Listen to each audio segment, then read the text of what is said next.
നമസ്കാരം സുഹൃത്തുക്കളെ, tips and ട്രിക്സിലേക്ക് ഏവർക്കും സ്വാഗതം. PSC ഡിഗ്രി ലെവൽ പ്രിലിംസിന്റെ സിലബസ് ബേസ്ഡ് ക്ലാസ് ആണ്. അപ്പോൾ ഞാനിന്ന് എടുക്കാൻ പോകുന്നത് നമ്മുടെ ഇന്ത്യ ഹിസ്റ്ററിയിൽ പോസ്റ്റ് ഇൻഡിപെൻഡന്റ് പീരീഡിൽ development in science, education and technology, foreign policy, political history after 1951 ഈ 3 ടോപ്പിക്കാണ്. അപ്പോൾ സയൻസിലെയും എഡ്യൂക്കേഷനിലെയും ടെക്നോളജിയിലെയും development, foreign policy, political history after 1951. അപ്പോൾ ഈ വീഡിയോയുടെ ആദ്യത്തെ പാർട്ട്, അതായത് സ്വാതന്ത്ര്യാനന്തര ഇന്ത്യ, പോസ്റ്റ് ഇൻഡിപെൻഡന്റ് പീരീഡും സ്റ്റേറ്റ് റീഓർഗനൈസേഷനും ഞാൻ കഴിഞ്ഞ ദിവസം ഈ വീഡിയോ അപ്ലോഡ് ചെയ്തിട്ടുണ്ടായിരുന്നു. ആ വീഡിയോ കണ്ടിട്ടില്ലാത്തവരുണ്ടെങ്കിൽ ഐകാർഡിൽ കൊടുത്തേക്കാൻ, പോയി കാണുക. ഇന്ന് നമ്മൾ വളരെയധികം പ്രാധാന്യം അർഹിക്കുന്ന ഒരു ടോപ്പിക്കിലേക്കാണ് പോകുന്നത്. അപ്പൊ നമുക്ക് സ്റ്റാർട്ട് ചെയ്യാം. എല്ലാവർക്കും വീഡിയോയിലേക്ക് സ്വാഗതം. അപ്പൊ ഇത് 10ാം ക്ലാസ്സിലെ സോഷ്യൽ സയൻസ് 7ാമത്തെ ചാപ്റ്റർ ആണ്. സ്വാതന്ത്ര്യാനന്തര ഇന്ത്യ എന്നാണ് ചാപ്റ്ററിന്റെ പേര്. നോക്കാം. ശാസ്ത്ര സാങ്കേതിക നേട്ടങ്ങൾ, development in science, education and technology. സ്വാതന്ത്ര്യാനന്തര ഇന്ത്യ ശാസ്ത്ര സാങ്കേതിക രംഗങ്ങളിൽ ശ്രദ്ധേയമായ പുരോഗതി കൈവരിച്ചു. അപ്പോ സ്വാതന്ത്ര്യാനന്തര ഇന്ത്യയുടെ ശാസ്ത്ര വ്യാവസായിക ഗവേഷണ സമിതിയുടെ പദ്ധതികൾക്ക് നേതൃത്വം നൽകിയ പ്രമുഖരായിരുന്നു ആരെല്ലാം? ഹോമി ജഹാംഗീർ ഭാവയും S.N. ഭട്നാഗറും. ആരൊക്കെയാണ്? ഹോമി ജഹാംഗീർ ഭാവയും S.N. ഭട്നാഗറും സ്വാതന്ത്ര്യാനന്തരം ശാസ്ത്ര വ്യാവസായിക ഗവേഷണ സമിതിയുടെ പദ്ധതികൾക്ക് നേതൃത്വം നൽകിയ പ്രമുഖരാണ്.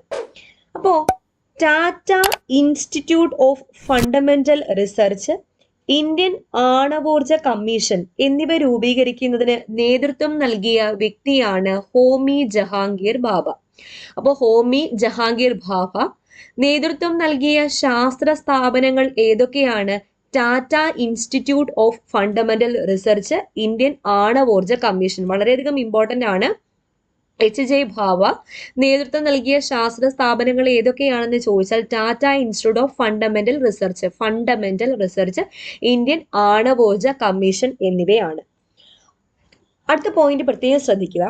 1ാം പഞ്ചവത്സര പദ്ധതി കാലത്ത് നെഹ്റുവിന്റെ നേതൃത്വത്തിൽ നിലവിൽ വന്ന ഗവേഷണ സ്ഥാപനങ്ങൾ ഏതൊക്കെയാണ്? 1. ശാസ്ത്ര വ്യാവസായിക ഗവേഷണ സമിതി, council of scientific and industrial research, ശാസ്ത്ര വ്യാവസായിക ഗവേഷണ സമിതി. 2. ഇന്ത്യൻ കാർഷിക ഗവേഷണ സമിതി, Indian council four agriculture research. 3. Indian medical ഗവേഷണ സമിതി, Indian council of medical research. അപ്പോൾ 1ാം പഞ്ചവത്സര പദ്ധതി കാലത്ത് നെഹ്റുവിന്റെ നേതൃത്വത്തിൽ നിലവിൽ വന്ന ഗവേഷണ സ്ഥാപനങ്ങളാണ് ഈ പറഞ്ഞ 3 council of scientific and industrial research, Indian council for agricultural research, Indian council of medical research എന്നിവ. ക്ലിയർ ആണല്ലോ. അടുത്ത ടോപ്പിക് ഇന്ത്യയും ബഹിരാകാശ ഗവേഷണവും. ഇന്ത്യൻ ദേശീയ ബഹിരാകാശ ഗവേഷണ സമിതി രൂപീകൃതമായ വർഷം ചോദിച്ചാൽ 1962 ജവഹർലാൽ നെഹ്റുവിന്റെയും ശാസ്ത്രജ്ഞനായ വിക്രം സാരാഭായിയുടെയും ശ്രമഫലമായിട്ട് ഇന്ത്യൻ ദേശീയ ബഹിരാകാശ ഗവേഷണ സമിതി കൗൺസിലാണ് രൂപീകൃതമായത്. വർഷം ഇമ്പോർട്ടന്റ്, 1962.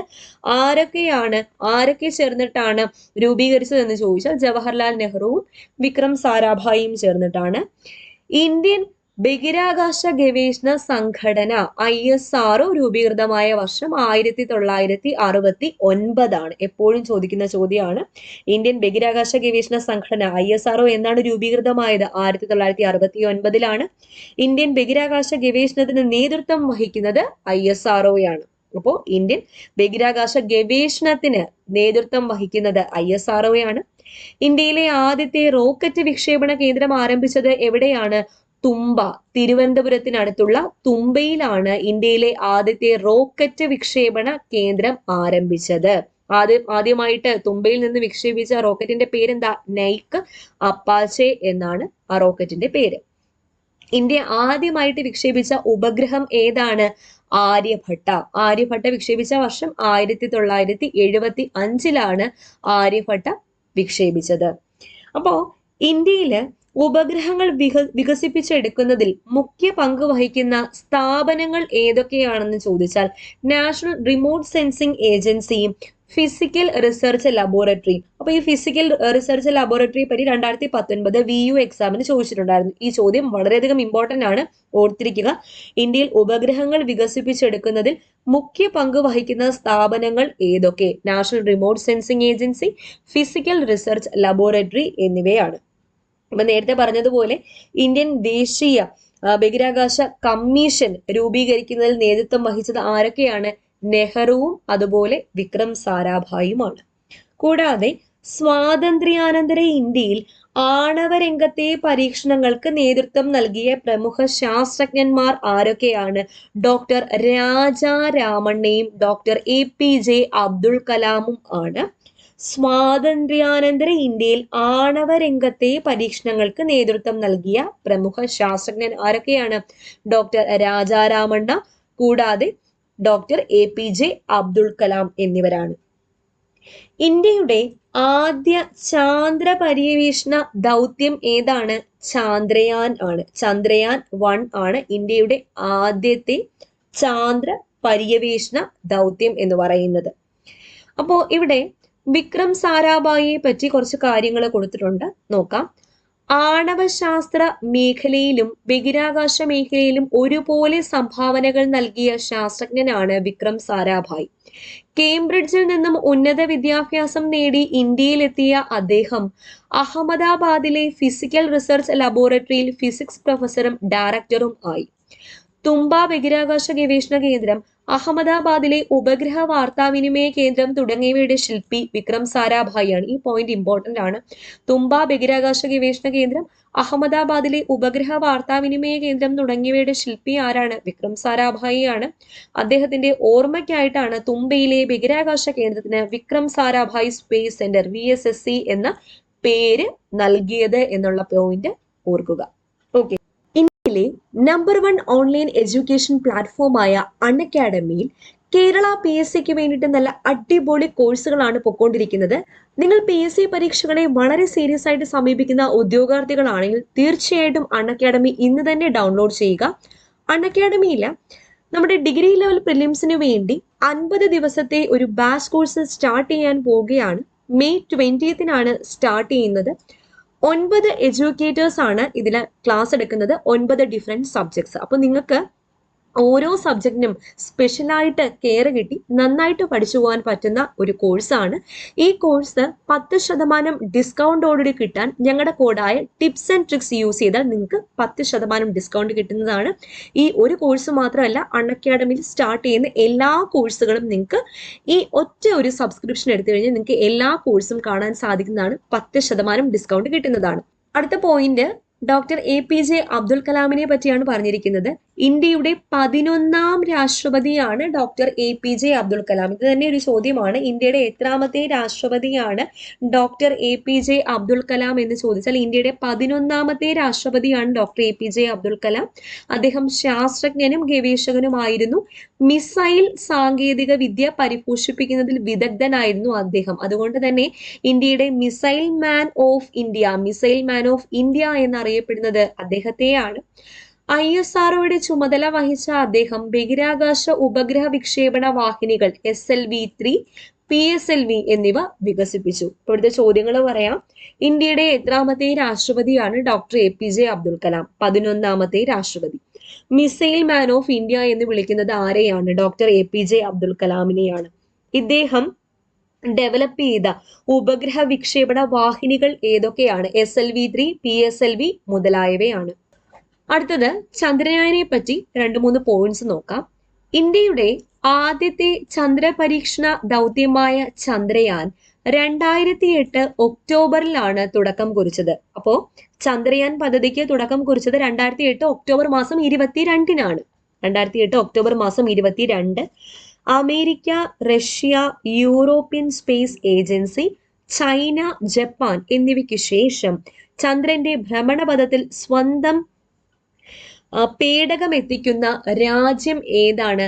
ഇന്ത്യയാണ്. അപ്പൊ America, Russia, European space agency, China, Japan എന്നിവയ്ക്ക് ശേഷം ചന്ദ്രന്റെ ഭ്രമണപഥത്തിൽ സ്വന്തം പേടകം എത്തിക്കുന്ന രാജ്യമായിട്ട് ഇന്ത്യ മാറി. ഇന്ത്യൻ ബഹിരാകാശ വകുപ്പിന്റെ ചൊവ്വ ദൗത്യത്തിന്റെ പേരെന്താണ്? മംഗൾയാൻ എന്നാണ് ഇന്ത്യൻ ബഹിരാകാശ വകുപ്പിന്റെ ചൊവ്വാ ദൗത്യത്തിന്റെ പേര്. അപ്പോ ഈ ചോദ്യം അടുത്ത പറയാൻ പോകുന്ന ചോദ്യം വളരെയധികം ഇമ്പോർട്ടന്റ് ആണ്. ഭൂമിയിൽ നിന്നും ഏറ്റവും അകലെ എത്തിയ ഇന്ത്യൻ നിർമ്മിത പേടകം എന്ന ഖ്യാതി മംഗൾയാനാണ്. അപ്പോൾ ഭൂമിയിൽ നിന്നും ഏറ്റവും അകലെ എത്തിയ ഇന്ത്യൻ നിർമ്മിത പേടകമാണ് മംഗൾയാൻ. മംഗൾയാൻ വിക്ഷേപിച്ച വർഷം 2013 നവംബർ മാസം 5-നാണ്. ഇത്രയും പോയിന്റ്സ് ഇവിടെ നിന്ന് ഓർക്കുക. അപ്പൊ ഇത്രയും ആയപ്പോഴത്തേക്കും ശാസ്ത്ര സാങ്കേതികം എന്നുള്ളൊരു ടോപ്പിക്, ശാസ്ത്ര സാങ്കേതിക നേട്ടങ്ങൾ, development in science and technology ഇവിടെ കംപ്ലീറ്റ് ആയിട്ടുണ്ട്. ഇനി നമുക്ക് എഡ്യൂക്കേഷൻ നോക്കാം. Development in education. ആദ്യം തന്നിരിക്കുന്ന കോട്ട് ഡോക്ടർ DS കോത്താരി പറഞ്ഞ വാക്കുകളാണ്. PSCയുടെ ചോദ്യമാണ്. ഇന്ത്യയുടെ ഭാവി നിർണ്ണയിക്കപ്പെടുന്നത് ഇന്ത്യയുടെ ക്ലാസ് മുറികളിലാണ് എന്ന് പറഞ്ഞത് ആര്? ഇന്ത്യയുടെ ഭാവി നിർണ്ണയിക്കപ്പെടുന്നത് ഇന്ത്യയുടെ ക്ലാസ് മുറികളിലാണ് എന്ന് പറഞ്ഞത് ഡോക്ടർ DS കോത്താരിയാണ്. ഇനി വിദ്യാഭ്യാസ പുരോഗതിക്ക് വേണ്ടിയിട്ട് ഇന്ത്യയിൽ രൂപം നൽകിയിട്ടുള്ള വിവിധ കമ്മീഷനുകൾ പരിചയപ്പെടാം. ഒന്ന്, ഡോക്ടർ രാധാകൃഷ്ണൻ കമ്മീഷൻ. വർഷം വളരെയധികം ഇമ്പോർട്ടന്റ് ആണ്. 1948 ഡോക്ടർ രാധാകൃഷ്ണൻ കമ്മീഷൻ. ലക്ഷ്യം എന്തായിരുന്നു? സർവകലാശാല വിദ്യാഭ്യാസത്തെ കുറിച്ചുള്ള പഠനം. സർവകലാശാല വിദ്യാഭ്യാസത്തെ കുറിച്ചുള്ള പഠനം. ഇന്ത്യയിലെ ആദ്യത്തെ എഡ്യൂക്കേഷൻ കമ്മീഷൻ കൂടിയായിരുന്നു ഡോക്ടർ രാധാകൃഷ്ണൻ കമ്മീഷൻ. ഇതിന്റെ ശുപാർശകൾ എന്തെല്ലാമായിരുന്നു? തൊഴിലധിഷ്ഠിത വിദ്യാഭ്യാസ സ്ഥാപനങ്ങൾ തുടങ്ങുക. തൊഴിലധിഷ്ഠിത വിദ്യാഭ്യാസ സ്ഥാപനങ്ങൾ തുടങ്ങുക. സ്ത്രീ വിദ്യാഭ്യാസത്തിന് പ്രാധാന്യം നൽകുക. UGC യൂണിവേഴ്സിറ്റി ഗ്രാൻഡ് കമ്മീഷൻ രൂപീകരിക്കുക. അപ്പോൾ ഈ സർവകലാശാല വിദ്യാഭ്യാസത്തെ കുറിച്ചുള്ള പഠനം ലക്ഷ്യമാക്കി വന്ന കമ്മീഷൻ ഏതാണെന്ന് VEO 2019 ഇടുക്കി, കണ്ണൂർ, കൊല്ലം ജില്ലയിൽ ചോദിച്ച ചോദ്യമാണ്. അത് ഡോക്ടർ രാധാകൃഷ്ണൻ കമ്മീഷനാണ്. വർഷം 1948. രണ്ടാമത്തത് ഡോക്ടർ ലക്ഷ്മണസ്വാമി മുതലിയാർ കമ്മീഷൻ. വർഷം 1952. ഇതിന്റെ ലക്ഷ്യം എന്തായിരുന്നു? സെക്കൻഡറി വിദ്യാഭ്യാസ മേഖലയെ കുറിച്ചുള്ള പഠനം. അപ്പോൾ മുതലിയാർ കമ്മീഷൻ, ലക്ഷ്മണസ്വാമി മുതലിയാർ കമ്മീഷന്റെ ലക്ഷ്യം സെക്കൻഡറി വിദ്യാഭ്യാസ മേഖലയെ കുറിച്ചുള്ള പഠനമായിരുന്നു. ഇതിന്റെ ശുപാർശകൾ എന്തൊക്കെയാണെന്ന് ചോദിച്ചാൽ ത്രിഭാഷാ പദ്ധതി നടപ്പിലാക്കുക. ത്രിഭാഷാ പദ്ധതി നടപ്പിലാക്കുക.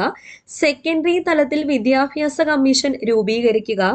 വിവിധോദ്ദേശ സ്കൂളുകൾ സ്ഥാപിക്കണം. അധ്യാപക പരിശീലന സമിതി രൂപീകരിക്കണം. ഇമ്പോർട്ടന്റ് ആണ്. ഇതിൽ ഏറ്റവും ഇമ്പോർട്ടന്റ് ത്രിഭാഷാ പദ്ധതിയാണ്. ത്രിഭാഷാ പദ്ധതി നടപ്പിലാക്കുക. സെക്കൻഡറി തലത്തിൽ വിദ്യാഭ്യാസ കമ്മീഷൻ രൂപീകരിക്കുക. വിവിധോദ്ദേശ സ്കൂളുകൾ സ്ഥാപിക്കുക. അധ്യാപക പരിശീലന സമിതി രൂപീകരിക്കുക. ഇതെല്ലാം ശുപാർശ ചെയ്ത commission doctor Lakshmanaswami Mudaliar commission. വർഷം 1952. മൂന്നാമത്തേത് ഡോക്ടർ DS കോത്താരി കമ്മീഷനാണ്. വർഷം 1964. ഇതിന്റെ ലക്ഷ്യം എന്താണെന്ന് ചോദിച്ചാൽ വിദ്യാഭ്യാസത്തിന്റെ ദേശീയ മാതൃകയെ പറ്റിയുള്ള നിർദ്ദേശം. വിദ്യാഭ്യാസത്തിന്റെ ദേശീയ മാതൃകയെ പറ്റിയുള്ള നിർദ്ദേശം. അപ്പൊ ഇതിന്റെ ശുപാർശ വളരെയധികം ഇമ്പോർട്ടന്റ് ആണ്. 10+2+3 മാതൃകയിൽ വിദ്യാഭ്യാസം നടപ്പിലാക്കണം എന്ന് ശുപാർശ ചെയ്ത കമ്മീഷൻ ഏതാണ്? ഡോക്ടർ കോത്താരി കമ്മീഷനാണ്. DS Kothari commission. സെക്കൻഡറി തലത്തിൽ തൊഴിലധിഷ്ഠിത വിദ്യാഭ്യാസം നടപ്പിലാക്കുക. മൂല്യവിദ്യാഭ്യാസത്തിന് ഊന്നൽ നൽകുക. മൂല്യവിദ്യാഭ്യാസത്തിന് ഊന്നൽ നൽകുക. ഇതിൽ മൂന്നിലും ഇമ്പോർട്ടന്റ് ഏതാ? 10+2+3 മാതൃകയിൽ വിദ്യാഭ്യാസം നടപ്പിലാക്കുക ചോദിച്ചിട്ടുണ്ട്. കൂടാതെ സെക്കൻഡറി തലത്തിൽ തൊഴിലധിഷ്ഠിത വിദ്യാഭ്യാസം നടപ്പിലാക്കുക. ഇത് രണ്ടും ഏതാണ്? DS കോത്താരിയാണ്. അപ്പൊ ഇത് മൂന്നും ഏതൊക്കെ? ഡോക്ടർ രാധാകൃഷ്ണൻ കമ്മീഷൻ വർഷം ഓർക്കുക 1948. Doctor Lakshmanaswami Mudaliar 1952. Doctor DS Kothari 1964. ഇത് മൂന്നും വളരെയധികം ഇമ്പോർട്ടന്റ് ആണ്. അപ്പോ ദേശീയ വിദ്യാഭ്യാസ നയം രൂപീകരിച്ച വർഷം, നാഷണൽ പോളിസി ഓൺ എഡ്യൂക്കേഷൻ രൂപീകരിച്ച വർഷം 1986. 1986 2020 പുതിയ പോളിസി വന്നായിരുന്നു. അപ്പൊ 1986 ടെക്സ്റ്റ് ഇറങ്ങിയപ്പോൾ ഏറ്റവും ലേറ്റസ്റ്റ് ആയിട്ടുള്ള വിദ്യാഭ്യാസ നയം എന്ന് പറയുന്നത് 1986 ദേശീയ വിദ്യാഭ്യാസ നയമാണ്. NPE national policy on education. അപ്പോ ഈ ദേശീയ വിദ്യാഭ്യാസ നയത്തിന്റെ നിർദ്ദേശങ്ങൾ 1986 ദേശീയ വിദ്യാഭ്യാസ നയത്തിന്റെ പ്രധാന നിർദ്ദേശങ്ങൾ എന്തൊക്കെയായിരുന്നു? ഒന്ന്, പ്രാഥമിക വിദ്യാഭ്യാസത്തിനും തുടർ വിദ്യാഭ്യാസത്തിനും പ്രാധാന്യം നൽകണം. പ്രൈമറി തലത്തിൽ വിദ്യാഭ്യാസം സാർവത്രികമാക്കാനും സ്കൂളുകളിലെ ഭൗതിക സാഹചര്യങ്ങൾ മെച്ചപ്പെടുത്താനും ഓപ്പറേഷൻ ബ്ലാക്ക് ബോർഡ് പദ്ധതി നടപ്പിലാക്കണം. ഇത് ഇമ്പോർട്ടന്റ് ആണ്. ഓപ്പറേഷൻ ബ്ലാക്ക് ബോർഡ് പദ്ധതിയുടെ ലക്ഷ്യം എന്തായിരുന്നു എന്ന് ചോദിച്ചാൽ പ്രൈമറി തലത്തിൽ വിദ്യാഭ്യാസം സാർവത്രികമാക്കാന്ന് വെച്ചാൽ എല്ലാവർക്കും കിട്ടുന്ന രീതിയിലാക്കാനും സ്കൂളുകളിലെ ഭൗതിക സൗകര്യങ്ങൾ മെച്ചപ്പെടുത്താനും വേണ്ടിയിട്ടാണ് ഓപ്പറേഷൻ ബ്ലാക്ക് ബോർഡ് എന്ന പദ്ധതി നടപ്പിലാക്കണം എന്ന് നിർദ്ദേശിച്ചത്. ഓരോ ജില്ലയിലും നവോദയ വിദ്യാലയങ്ങൾ സ്ഥാപിക്കണം, പെൺകുട്ടികളുടെ വിദ്യാഭ്യാസത്തിന് പ്രോത്സാഹനം നൽകണം. ഇതെല്ലാമാണ് 1986 ദേശീയ വിദ്യാഭ്യാസ നയത്തിന്റെ പ്രധാന നിർദ്ദേശങ്ങൾ. അടുത്തത് മൗലാന അബുൽ കലാം ആസാദ്. ആരായിരുന്നു അദ്ദേഹം? സ്വതന്ത്ര ഇന്ത്യയുടെ ആദ്യത്തെ വിദ്യാഭ്യാസ മന്ത്രിയാണ് മൗലാന അബുൽ കലാം ആസാദ്. സ്വതന്ത്ര ഇന്ത്യയുടെ വിദ്യാഭ്യാസ നയം രൂപപ്പെടുത്തുന്നതിൽ അദ്ദേഹം സുപ്രധാന പങ്കുവഹിച്ചു. അദ്ദേഹത്തിന്റെ ജന്മദിനമായ നവംബർ 11 ദേശീയ വിദ്യാഭ്യാസ ദിനമായിട്ട് ആചരിക്കുന്നത്. വളരെയധികം ഇമ്പോർട്ടന്റ് ആണ്. അദ്ദേഹത്തിന്റെ ജന്മദിനമായ നവംബർ 11 ഇന്ത്യയിൽ ദേശീയ വിദ്യാഭ്യാസ ദിനമായി ആചരിക്കുന്നത്. ഇന്ത്യയിൽ ദേശീയ വിദ്യാഭ്യാസ ദിനം എന്നാണ് നവംബർ 11. ഇനി PSC എപ്പോഴും ചോദിക്കാറുള്ള ചോദ്യം, ഇന്ത്യ വിൻസ് ഫ്രീഡം എന്ന ഗ്രന്ഥത്തിന്റെ കർത്താവ് ആര്? മൗലാന അബുൽ കലാം ആസാദ്. ഏറ്റവും കുറഞ്ഞ പ്രായത്തിൽ INC പ്രസിഡന്റായ വ്യക്തിയാണ് മൗലാന അബ്ദുൽ കലാം ആസാദ്. കൂടാതെ സ്വാതന്ത്ര്യത്തിന് മുൻപ് ഏറ്റവും കൂടുതൽ കാലം INC പ്രസിഡന്റായ വ്യക്തിയും അബ്ദുൽ കലാം, കാലം എന്ന് കണക്ട് ചെയ്ത് വെച്ചാൽ മതി. ഓക്കെ, അബ്ദുൽ കലാം ആസാദാണ്. ഇത്രയും പോയിന്റ് ഓർക്കുക. അടുത്തത്, വിദ്യാഭ്യാസ രംഗത്ത് ശ്രദ്ധേയമായ മാറ്റങ്ങൾക്ക് തുടക്കം കുറിക്കാൻ പുത്തൻ വിദ്യാഭ്യാസ നയത്തിന് കഴിഞ്ഞു. 2009 ഇന്ത്യ ഗവൺമെന്റ് വിദ്യാഭ്യാസം മൗലിക അവകാശമാക്കിക്കൊണ്ട് നിയമം പാസാക്കി. റൈറ്റ് ടു എഡ്യൂക്കേഷൻ RTE 2009 പാസാക്കി, 2010 നിലവിൽ വന്നു. അടുത്തത്, ഇവിടെ ബോക്സിൽ ഒരു പോയിന്റ് കൊടുത്തിട്ടുണ്ട്. കേന്ദ്ര ഗവൺമെന്റ് ആവിഷ്കരിച്ചിട്ടുള്ള സർവശിക്ഷാ അഭിയാൻ, രാഷ്ട്രീയ മാധ്യമിക് ശിക്ഷാ അഭിയാൻ തുടങ്ങിയവ സംയോജിപ്പിച്ച് 2018 മുതൽ സമഗ്ര ശിക്ഷാ അഭിയാൻ പദ്ധതി രാജ്യത്ത് നടപ്പിലാക്കി വരുന്നു. അപ്പോൾ 2018 കേന്ദ്ര ഗവൺമെന്റ് സർവശിക്ഷാ അഭിയാൻ, രാഷ്ട്രീയ മാധ്യമിക് ശിക്ഷാ അഭിയാൻ തുടങ്ങിയവ സംയോജിപ്പിച്ചുകൊണ്ട് ആവിഷ്കരിച്ച പദ്ധതി ഏതാണെന്ന് ചോദിച്ചാൽ സമഗ്ര ശിക്ഷാ അഭിയാൻ ആണെന്നുള്ള പോയിന്റ് ഓർക്കുക. ഇത്രയാണ് നമ്മുടെ വിദ്യാഭ്യാസ നേട്ടങ്ങൾ. അടുത്തത്, സാംസ്കാരിക നേട്ടങ്ങളിലേക്ക് വരുമ്പോൾ ഇന്ത്യയുടെ സാംസ്കാരിക മുന്നേറ്റത്തിന് പ്രോത്സാഹനം ലക്ഷ്യമാക്കി സ്വാതന്ത്ര്യാനന്തര ഇന്ത്യയിൽ ആരംഭിച്ച സ്ഥാപനങ്ങളാണ് ആദ്യം പറഞ്ഞിരിക്കുന്നത്. അപ്പോൾ ഇത്രയും ഒരു ബോക്സ് ഫുള്ള് പഠിക്കുക. 5 സ്ഥാപനങ്ങൾ തന്നിട്ടുണ്ട്. ഇതെല്ലാം ചോദ്യങ്ങളാണ്. 1 സംഗീത നാടക അക്കാദമി. അതിന്റെ പ്രവർത്തനങ്ങൾ എന്തൊക്കെയാണ്? The national academy of dance, drama and music എന്നാണ് ഇത് മുൻപ് അറിയപ്പെട്ടിരുന്നത്. അപ്പൊ സംഗീത നാടക അക്കാദമി മുൻപ് അറിയപ്പെട്ടിരുന്നത് the national academy of dance, drama and music എന്നാണ്. സംഗീതത്തിന്റെയും നാടകത്തിന്റെയും പ്രോത്സാഹനമാണ് പ്രധാന ലക്ഷ്യം. ആസ്ഥാനം എവിടെയാണ്? ന്യൂഡൽഹി. ഇനി പറയാൻ പോകുന്ന 5 എണ്ണത്തിന്റെയും ആസ്ഥാനം ന്യൂഡൽഹി തന്നെയാണ്. അപ്പൊ ആദ്യത്തെ സംഗീത നാടക അക്കാദമി ആസ്ഥാനം ന്യൂഡൽഹിയാണ്. സംഗീതത്തിന്റെയും നാടകത്തിന്റെയും, സംഗീത നാടകം എന്ന് പറയുമ്പോൾ സംഗീതത്തിന്റെയും നാടകത്തിന്റെയും പ്രോത്സാഹനമാണ് ലക്ഷ്യം. മുൻപ് അറിയപ്പെട്ടിരുന്ന പേര് the national academy of dance and drama, dance, drama and music. അടുത്തത് ലളിതകലാ അക്കാദമി. ഇത് കഴിഞ്ഞ VU എക്സാമിന് ചോദിച്ചതാ. എന്താ ചോദിച്ചേ? ഇന്ത്യക്ക് അകത്തും പുറത്തും ഇന്ത്യൻ കലകളുടെ പ്രചാരണം ലക്ഷ്യമാക്കിക്കൊണ്ട് ആരംഭിച്ച സ്ഥാപനം ഏത്? ലളിതകലാ അക്കാദമിയാണ്. ഇന്ത്യയുടെ അകത്തും പുറത്തും ഇന്ത്യൻ കലകളുടെ പ്രചാരണമാണ് ലക്ഷ്യം. ലളിതകലാ അക്കാദമി ആസ്ഥാനം ന്യൂഡൽഹി. 3-മത്തത് സാഹിത്യ അക്കാദമി. ഇന്ത്യൻ ഭാഷാ സാഹിത്യത്തിന്റെ ഉന്നമനമാണ് ലക്ഷ്യം. ഇന്ത്യൻ ഭാഷാ സാഹിത്യത്തിന്റെ ഉന്നമനമാണ് ലക്ഷ്യം. ആസ്ഥാനം ന്യൂഡൽഹി തന്നെയാണ്. 4 national school of drama. Sangeetha Nataka അക്കാദമിയുടെ കീഴിൽ സ്ഥാപിതമായി സ്കൂൾ ഓഫ് ഡ്രാമ എല്ലാ വർഷവും നാടകമേള നടത്തുന്നു. ആസ്ഥാനം ന്യൂഡൽഹി തന്നെയാണ്. 5 national book trust of India. National book trust of India കുറഞ്ഞ ചെലവിൽ പുസ്തകങ്ങൾ പ്രസിദ്ധീകരിക്കുക, വായന വളർത്തുക, ഇന്ത്യൻ പുസ്തകങ്ങൾ സ്വദേശത്തും വിദേശത്തും പ്രോത്സാഹിപ്പിക്കുക. ആസ്ഥാനം എവിടെയാണ്? ന്യൂഡൽഹി. അപ്പോൾ ഈ ഒരു ടേബിൾ നിങ്ങൾ പ്രത്യേകം നോട്ട് ചെയ്ത് പഠിക്കുക. ഇതിന്റെ പ്രവർത്തനങ്ങൾ തന്നിട്ട് സ്ഥാപനം ഏതാണെന്ന് ചോദിക്കും. ഓക്കെ, അടുത്തത് വിദേശ നയം. നമ്മുടെ സിലബസിലുള്ളതാണ്. Foreign policy. അപ്പോൾ ജവഹർലാൽ നെഹ്റു 1947 നടത്തിയ ഒരു പ്രസംഗത്തിന്റെ 1-2 വരികളാണ് ഇവിടെ കൊടുത്തിരിക്കുന്നത്. ഇത് ഇമ്പോർട്ടന്റ് ആണ്. ഇത് ആര് പറഞ്ഞതാണെന്ന് ചോദിക്കാം. ലോകത്തെ എല്ലാ ജനവിഭാഗത്തിന്റെയും സൗഖ്യവും സ്വാതന്ത്ര്യവും ഉറപ്പുവരുത്തുന്ന വലിയ ദൗത്യം ഏറ്റെടുത്തുകൊണ്ട് എല്ലാവരുമായും സൗഹൃദപരമായ സഹകരണമാണ് നമ്മുടെ ലക്ഷ്യം. ആരുമായും പ്രശ്നങ്ങൾ സൃഷ്ടിക്കുന്നതിന് ഞങ്ങൾ തയ്യാറല്ലെന്നാണ് ലോക രാജ്യങ്ങളോട് ഉണർത്താനുള്ളത് എന്ന് പറഞ്ഞത് ജവഹർലാൽ നെഹ്റു ആണ്. ജവഹർലാൽ നെഹ്റു അദ്ദേഹത്തിന്റെ 1947 പ്രസംഗത്തിൽ പറഞ്ഞതാണ്. അപ്പോ ഇന്ത്യയുടെ വിദേശ നയത്തിന്റെ ശില്പി എന്നറിയപ്പെടുന്നത് ആരാണ്? ജവഹർലാൽ നെഹ്റു ആണ്. ഇന്ത്യൻ വിദേശ നയത്തിന്റെ, ഇന്ത്യൻ ഫോറിൻ പോളിസിയുടെ ശില്പി എന്നറിയപ്പെടുന്നത് ജവഹർലാൽ നെഹ്റു. ഇമ്പോർട്ടന്റ് ആയിട്ടുള്ള ചോദ്യമാണ്. ജവഹർലാൽ നെഹ്റുവും ചൈനീസ് പ്രീമിയർ ആയിരുന്ന ചൗ എൻ ലായും തമ്മിൽ ഒപ്പിട്ട ഒരു കരാറാണ് പഞ്ചശീല തത്വങ്ങൾ. പഞ്ചശീല തത്വങ്ങൾ ഒപ്പിട്ട വർഷം 1954 ചൈനയുമായി അതിർത്തി തർക്കം ഉണ്ടായപ്പോൾ ഇന്ത്യ ചൈനയുമായി ഒപ്പിട്ട കരാറാണ് പഞ്ചശീല തത്വങ്ങൾ. ആരെല്ലാം തമ്മിലായിരുന്നു? എപ്പോഴും ചോദിക്കാനുള്ള ചോദ്യം. ജവഹർലാൽ നെഹ്റുവും ചൈനീസ് പ്രധാനമന്ത്രി ചൗ എൻ ലായും ചേർന്നിട്ടാണ് ഈ ഒരു കരാറിൽ ഒപ്പുവെച്ചത്. ഈ പഞ്ചശീല തത്വങ്ങൾ എന്ന് പറയുമ്പോൾ 5 ശീലങ്ങൾ ഇവർ തമ്മിൽ പാലിക്കാം എന്ന് കരാറിൽ എഴുതി ഒപ്പിട്ട 5 ശീലങ്ങളാണ്. 1, രാജ്യത്തിന്റെ അതിർത്തിയും പരമാധികാരവും പരസ്പരം അംഗീകരിക്കുക, പരസ്പരം ആക്രമിക്കാതിരിക്കുക, ആഭ്യന്തര കാര്യങ്ങളിൽ പരസ്പരം ഇടപെടാതിരിക്കുക, സമത്വവും പരസ്പര സഹായവും പുലർത്തുക, സമാധാനപരമായ സഹവർത്തിത്വം പാലിക്കുക. ഇത് തന്നിരിക്കുന്നതിൽ പെടാത്തത് ഏത് എന്ന് പറഞ്ഞ് ചോദിക്കാം. അതുകൊണ്ട് ഈ 5 ഓർത്തിരിക്കുക. ഇത്രയേ ഉള്ളൂ നമ്മുടെ ഈ ഒരു ചാപ്റ്റർ, സ്വാതന്ത്ര്യാനന്തര ഇന്ത്യ. നമ്മുടെ സിലബസിലുള്ള ഏറെക്കുറെ എല്ലാം കവർ ആയിട്ടുണ്ട്. ഇതിൽ വരാത്തൊരു പോർഷൻ പൊളിറ്റിക്കൽ ഹിസ്റ്ററി ആഫ്റ്റർ 1951 എന്നുള്ളതാണ്. അത് ഇതിനകത്ത് വന്നിട്ടില്ല. ബാക്കിയെല്ലാം പോസ്റ്റ് ഇൻഡിപെൻഡന്റ് പീരീഡ് ഫുൾ ആയിട്ട് ഈ ചാപ്റ്ററിൽ കവർ ആയിട്ടുണ്ട്. അപ്പോൾ എല്ലാവർക്കും മനസ്സിലായി എന്ന് വിശ്വസിക്കുന്നു. വീഡിയോ ഇഷ്ടപ്പെട്ടാൽ ഉറപ്പായിട്ട് ലൈക്ക് ചെയ്യുക. വീണ്ടും കാണാം. Thank you.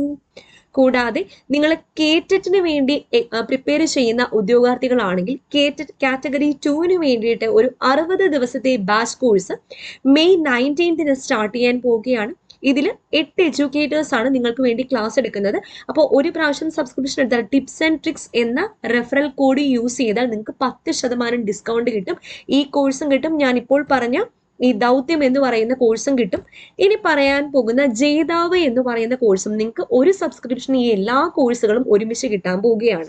ജേതാവ് എന്ന് പറയുന്ന കോഴ്സ് 10th ലെവൽ മെയിൻസ് എക്സാമിന് വേണ്ടിയിട്ട്, LDC മെയിൻസ് എക്സാമിന് വേണ്ടിയിട്ട് മെയ് 13 സ്റ്റാർട്ട് ആയിട്ടുള്ള ഒരു 100 ദിവസത്തെ ബാച്ച് കോഴ്സാണ്. 8 എഡ്യൂക്കേറ്റേഴ്സ് ആണ് ഇതിൽ ക്ലാസ് എടുക്കുന്നത്.